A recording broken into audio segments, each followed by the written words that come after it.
پھر آگے ایک دھمکی لگاتا ہے، اور اگر تو نے میری نہ مانی، تو نے کہا ساری ملاؤں کی باتیں ہیں، اور تو اپنی مرضی پہ چلا، تو پھر میری بات یاد رکھ، یہ چیلنج ہے تیرے رب کا، اتعبتک فیما ترید ولا یکون الا ما ارید، میں تمہیں تیری زندگی میں تھکا دوں گا۔ کہ جنہوں نے اتنے گناہ کیے ہیں کہ ان کا جسم گناہوں میں ڈوب گیا ہے، وہ نظر ہی نہیں آتا، صرف اوپر گناہ ہی گناہ نظر آ رہا ہے، نافرمانیاں نظر آ رہی ہیں، ان کا اپنا وجود اس میں نظر ہی نہیں آ رہا۔ اللہ کہہ رہا ہے یا عبادی، اور تسی بھی میرے ہی ہو، آ جاؤ آ جاؤ۔ بتاؤ ایسے مہربان رب سے بغاوت کرنا ہے کوئی غیرت کی بات؟ چند روزہ زندگی کے پیچھے، چند ٹکوں کے پیچھے، چند پیسوں کے پیچھے۔ بھائیو، اللہ ایک ذہن بناتا ہے کہ تم جہاں بھی ہو اللہ کی طاقت کے نیچے ہو، اللہ کے سائے کے نیچے ہو، اللہ کی قدرت سے باہر نہیں ہو۔ قل ارأيتم ان جعل الله عليكم الليل سرمدا الى يوم القيامة من اله غير الله ياتيكم بضياء افلا تسمعون۔ مجھے بتاؤ اگر میں رات کو کھڑا کر دوں، اللہ اکبر، اور سورج کو نکلنے نہ دوں، تو کوئی ہے جو رات ختم کر سکے؟ کوئی ہے جو سورج کو لا سکے؟ تو تمہاری زمین کا ٹیمپریچر اتنا مائنس میں جائے گا کہ تم سارے ہی برف بن جاؤ گے۔ پھر اللہ کہتا قل ارأیتم ان جعل اللہ علیکم النہار سرمدا الى یوم القیامہ من الہ غیر اللہ یاتیکم بلیل تسکنون فیہ افلا تبصرون۔ مجھے بتاؤ اگر میں دن کو کھڑا کر دوں، آسمان کے وسط میں سینٹر میں سورج کو کھڑا کر دوں، اسے ڈوبنے نہ دوں، کوئی ہے تیرے رب کے سوا جو اس کو لے جائے اور جا کے وہاں غروب کر لے؟ اس طرح اللہ ذہن سازی کرے۔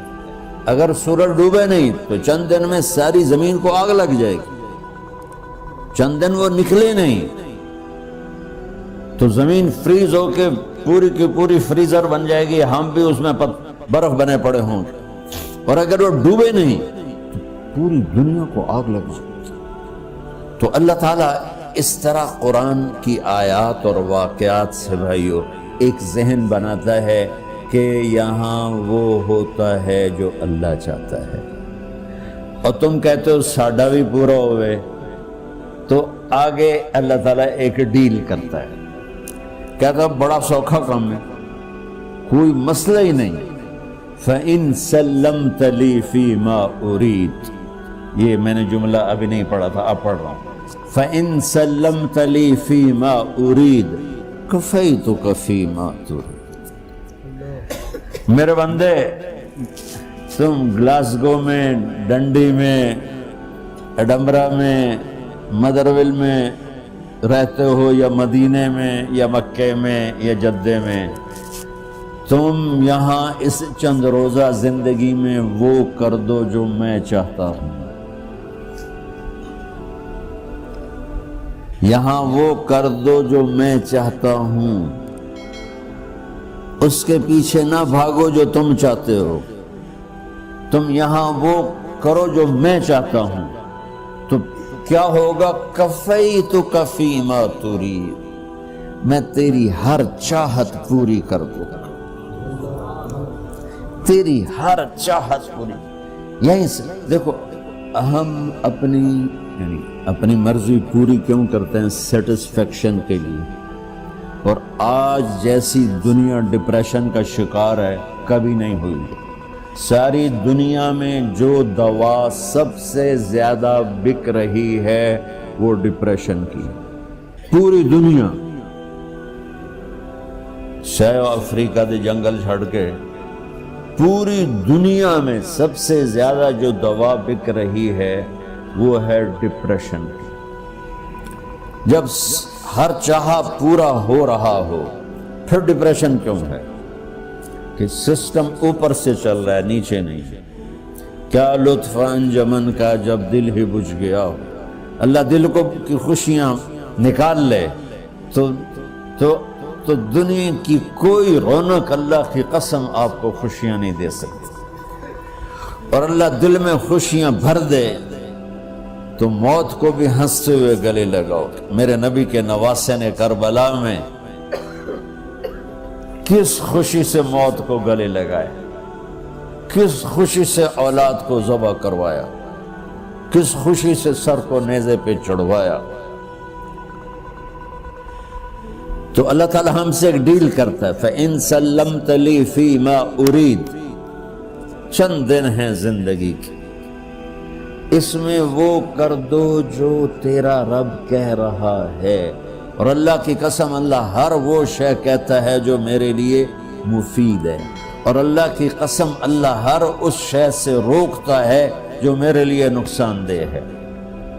تو پھر اللہ کہتا ہے کفیتک فی ما ترید، جو چاہو گے کر دوں گا، یہیں سے شروع کر دوں گا۔ پھر آگے ایک دھمکی لگاتا ہے، فَإِن لَّمْ تُسَلِّمْ لِي فِي مَا أُرِيدُ، اور اگر تو نے میری نہ مانی، تو نے کہا ساری ملاؤں کی باتیں ہیں، اور تو اپنی مرضی پہ چلا، تو پھر میری بات یاد رکھ، یہ چیلنج ہے تیرے رب کا، أَتْعَبْتُكَ فِي مَا تُرِيدُ وَلَا يَكُونُ إِلَّا مَا أُرِيدُ، میں تمہیں تیری زندگی میں تھکا دوں گا، جس کو آج ڈپریشن کہتے ہیں، میں تجھے تیری زندگی میں تھکا دوں گا، تیری خواہشات پوری کر کے بھی تجھے رلا دوں گا، اور پھر آخر میں ہوگا وہ جو تیرا رب چاہتا ہے۔ تو اس تھوڑی سی زندگی میں کیوں نہیں وہ کر لیتے ہو جو وہ کہہ رہا ہے؟ وہ میرا رب ہے، میرا باس، میرا رب۔ باس کو صرف آرڈر دینے آتے ہیں، کیونکہ وہ خالق نہیں، اس نے مجھے بنایا ہے، وہ مجھ سے پیار کرتا ہے۔ کل ہی غالباً وہاں بلیک برن کے بیان میں یہ حدیث میں نے بیان کی کہ ابن آدم انی لک محب، آدم کی اولاد میں تم سے پیار کرتا ہوں، فبحقی علیک کل محبہ، ارے تمہیں میری قسم تم بھی تو مجھ سے پیار کرو۔ ہم کسی سے ناراض ہو جائیں، بیٹے سے، بیٹی سے، بیوی سے، بھائی سے، نوکر سے ناراض ہو جائیں، ہمارے لہجے میں سختی آتی کہ نہیں آتی؟ بولو ہاں؟ ایک ہی بیٹا ہو لیکن وہ آپ کی مرضی منشا کے خلاف اوور چلا جائے تو آپ ہی کا لہجہ اس کے لیے شدید ہو جائے۔ ماں کا ایک ہی بیٹا ہو، اس کا لہجہ بھی اس کے لیے شدید ہو جائے۔ اور یہاں تو نوکر سسٹم ہے نہیں، ہمارے ہاں تو نوکر سسٹم ہے تو ان کی عزت ان کے ہاتھ میں پکڑا دیتا۔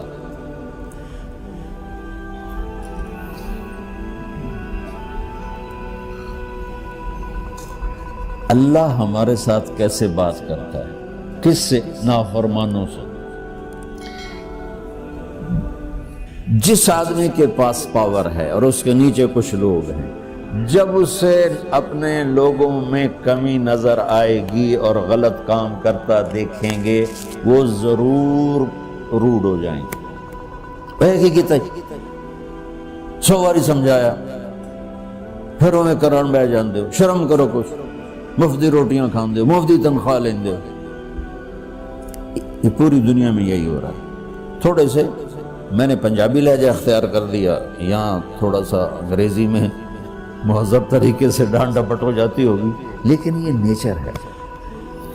میں قربان جاؤں، یہ سارا قرآن بھرا پڑا ہے، صرف ایک آیت آپ کو بتاتا ہوں۔ کیا اس کے بعد حق بنتا ہے کہ ہم اس کی نافرمانی کریں؟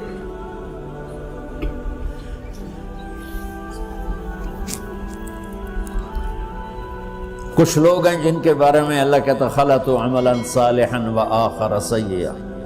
میرے کچھ بندے ایسے ہیں، کبھی نیکی بھی کر لیتے ہیں، کبھی گناہ بھی کر لیتے ہیں۔ یہ اللہ تعالیٰ قرآن میں خود بتا رہا ہے کہ میرے کچھ بندے ایسے ہیں، کبھی بڑے نمازی بن جاتے ہیں، کبھی مسجد کا راستہ ہی بھول جاتے. اور کچھ بندے ایسے ہیں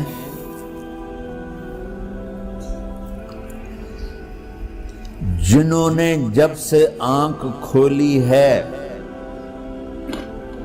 اس دن سے لے کر آج تک ایک کام اللہ کو راضی کرنے والا نہیں کیا. ایسوں سے بھی دنیا بھری پڑی ہے. اور ایک بہت بڑا دنیا کا طبقہ ہے جو اللہ کو جانتا ہی نہیں ہے، جانتا ہے تو غلط طریقے سے جانتا ہے. اور ایک بہت بڑا طبقہ ہے جو اللہ کو مانتا ہی نہیں کہ ہے ہی کوئی نہیں، ایتھیسٹ ہوں میں ایتھیسٹ ہوں. تو میرے بھائیوں، میں اللہ کی قسم کھا کے کہہ رہا ہوں کہ کس محبت سے اللہ نے ان لوگوں کو پکارا ہے، کاش میں آپ کو اس کی وضاحت کر سکوں. یا عبادی الذین اسرفوا علی انفسہم،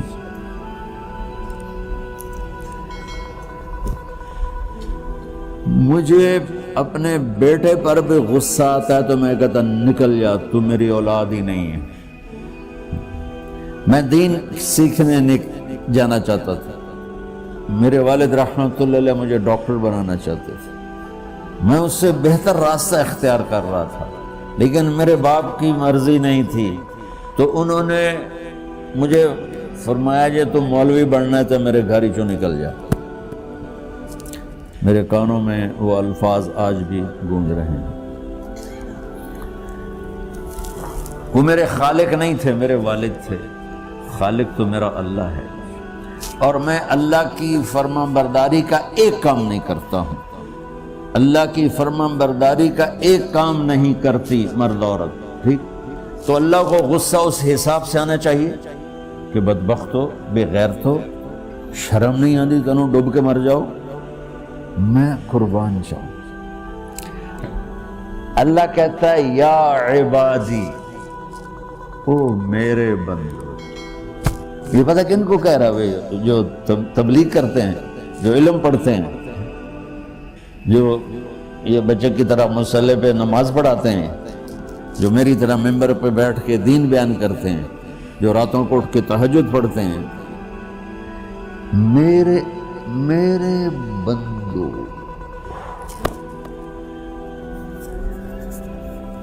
آپ نے دیکھا وہ شہد ایک دھار بناتا ہے، ٹپکتا ہوا نیچے آتا ہے. اللہ کی قسم اس آیت سے اللہ کی محبت کا شہد یوں نکلتا نظر آتا ہے.